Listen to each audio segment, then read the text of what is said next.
días, soy Tamara Hernández Ríos, doctoranda en Trabajo Social, y con esta comunicación me gustaría mostrar brevemente la evolución del acogimiento familiar en España como medida de protección.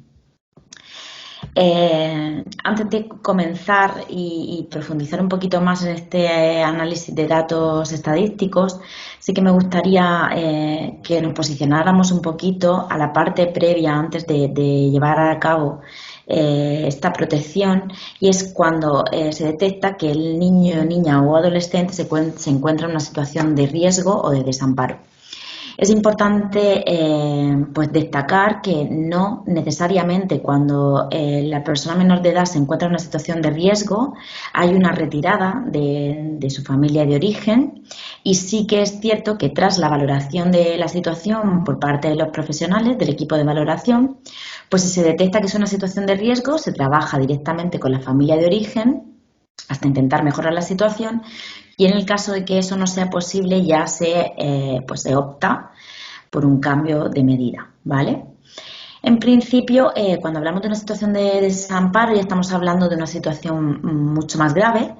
Ahí sí que hay una retirada temporal, claro, de la patria potestad de los padres, y la tutela la asume la entidad pública. Cuando esto sucede, en primer lugar, y como nos marca la normativa, en principio se debería optar por un acogimiento familiar con familia extensa, cuando estamos hablando de abuelos, hermanos, tíos, y en el caso de que esto no sea posible o no sea viable, pues un acogimiento con familia ajena. Cuando ninguna de estas dos opciones sea posible, ya se debería de optar por proponer un acogimiento residencial.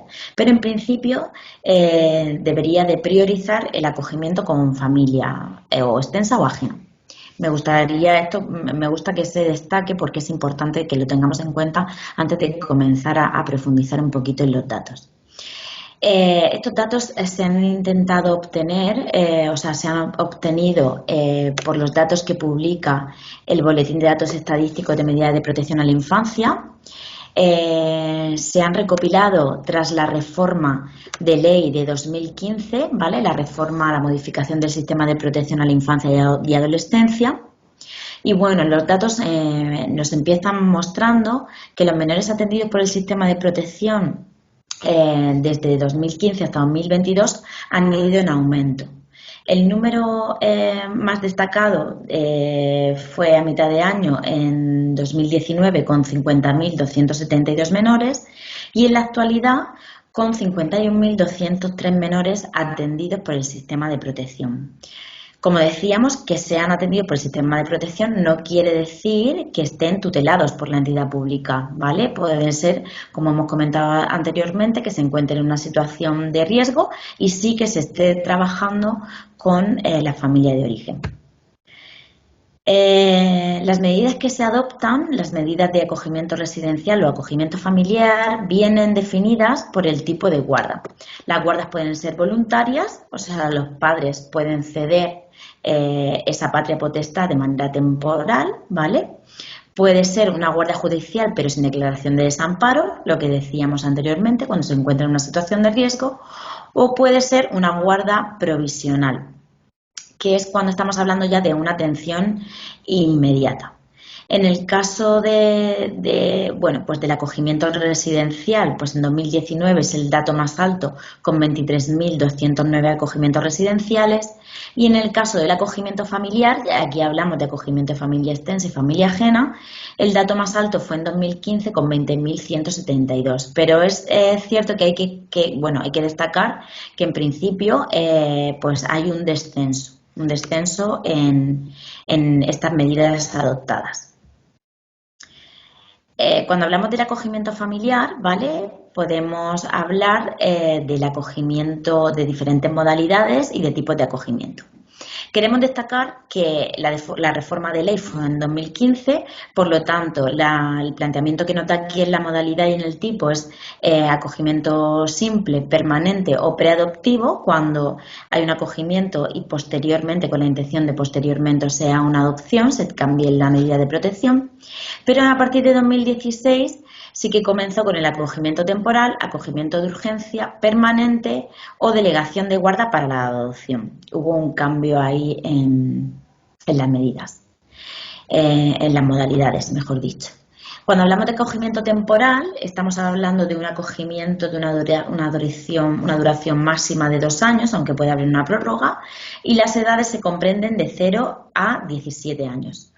Cuando hablamos de un acogimiento de carácter urgente, pues tras la reforma de esta ley que comentamos, se propuso que se debería de intentar evitar que el acogimiento residencial fuese propuesto para niños y niñas de edades de 0 a 6 años. Por lo tanto, el acogimiento de urgencia está enfocado pues, en un mayor porcentaje para bebés y lo que se intenta es evitar ese acogimiento residencial hasta que se decide cuál es la medida de protección más adecuada. Y ya cuando hablamos de un acogimiento permanente, pues sí que es un acogimiento de carácter indefinido y las edades, al igual que el temporal, pues son de 0 a 17 años, ¿vale? Igual que la delegación de guarda para la adopción de 0 a 17 años. En los datos que nos aporta el boletín, pues nos muestra que el acogimiento familiar más propuesto, tanto por ajena como por extensa, es un acogimiento familiar permanente, ¿vale? En 2016 nos muestra el dato más alto, que es de 12.899 acogimientos. Los motivos que nos muestra el boletín de las bajas, cuando se producen los ceses en cuanto al acogimiento, el dato más alto que nos muestra es pues por mayoría de edad, por cumplir la mayoría de edad. En principio, cuando cumplen la mayoría de edad, dejan de estar tutelados por la Administración y, por lo tanto, finaliza la medida de protección. El objetivo principal del acogimiento pues sería poder trabajar con esta familia, con estas familias y que se produzca esa reintegración con su familia de origen. En principio el dato más alto que se nos muestra es en 2016 con 697 reintegraciones. Y luego nos muestran también un dato a destacar, que es cuando se produce ese cese en acogimiento familiar porque se vuelve a producir o un acogimiento residencial o se considera que el acogimiento residencial es la mejor opción. En 2017 pues nos muestra el dato más alto con 497 acogimientos residenciales. Cuando hablamos del acogimiento familiar, nos gusta mostrar también el desglose por grupos de edad.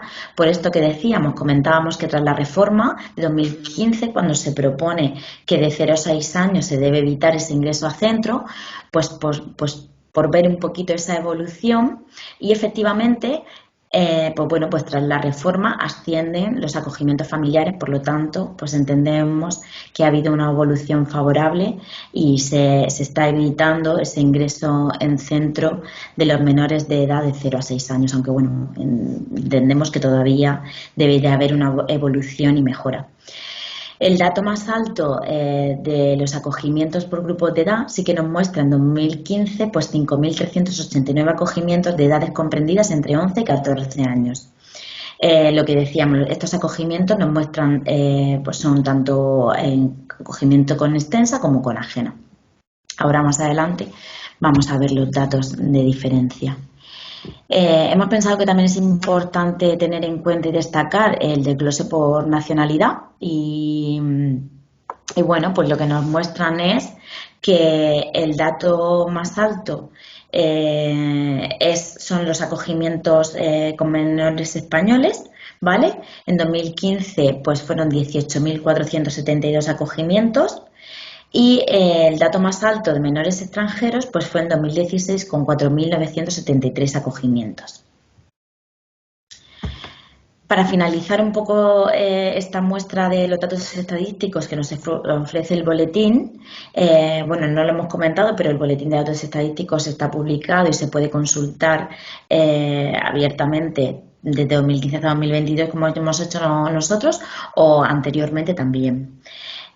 Creemos que sí que es importante pues comentar el tipo de familia y bueno, pues como vemos esta familia extensa y familia ajena, lo que os decíamos, y predomina el acogimiento familiar con familia extensa, que es lo que en principio es la medida que debe priorizar según la normativa, según lo que nos marca la normativa, y así en principio pues se están mostrando los datos.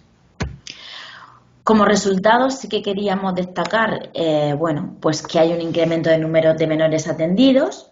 Nosotros nos preguntamos, ¿han mejorado las herramientas de valoración en cuanto a la situación de desprotección? O sea, ¿se detectan más casos de desprotección, de situaciones de riesgo y de desamparo? Las familias sufren mayores situaciones de riesgo quizá por la falta de recursos y por eso hay un mayor número de menores atendidos por la entidad pública por la situación de desprotección. También es importante destacar que en 2022 hay un menor número de acogimientos residenciales y sí un mayor número de acogimientos familiares. No sabemos si se ha producido por una mejora en las intervenciones tras la modificación de la ley o porque las familias acogedoras cuentan con un mayor número de apoyo, con un mayor apoyo en cuanto a los recursos. Hay un mayor número de acogimiento en la modalidad de carácter permanente, pues predomina el acogimiento familiar en familia extensa frente a la familia ajena, que es importante destacar. Y el motivo principal del cese de mayoría de edad es por mayoría de edad, pero sí que es cierto que nosotros nos preguntamos si hay una necesidad de mejora en cuanto al trabajo que se realiza con las familias de origen para las reintegraciones. También destacamos el incremento del acogimiento familiar al residencial en las edades comprendidas de 0 a 6 años, por lo tanto es un aspecto favorable que hay que destacar, pues sobre todo tras la reforma, tras lo que marca la reforma de ley. Hay un mayor número de acogimientos familiares en cuanto a niños, niñas y adolescentes con nacionalidad española y predomina el acogimiento familiar en familia extensa. En este caso, nosotros nos preguntamos si existen diferencias en cuanto a la propuesta de acogimiento familiar entre extensa y ajena, estas propuestas por qué se realizan, o si es que también hay un menor número de familias que se ofrecen para acoger en cuanto a familia ajena, para intentar evitar el dato que se obtiene o que se publica en el boletín en cuanto a los acogimientos residenciales. Para finalizar, pues entendemos que todo esto continúa en evolución y sí que es cierto que aunque se detecten una serie de mejoras tras la reforma de ley de 2015 hasta ahora, hasta 2022, entendemos que se debe seguir trabajando, que sí que es favorable el trabajo que se está realizando, también el dar visibilidad y el que se conozca esta medida de protección que es muy desconocida por la población. Por lo tanto, lo único que intentamos motivamos pues a futuros investigadores o futuros profesionales que dediquen su tiempo a trabajar en esta medida de protección, que favorezcan tanto la evolución como la sensibilización y la información. Y nada, pues finalizo la ponencia y quedo a la espera de las preguntas que queráis realizar. Muchísimas gracias y un saludo.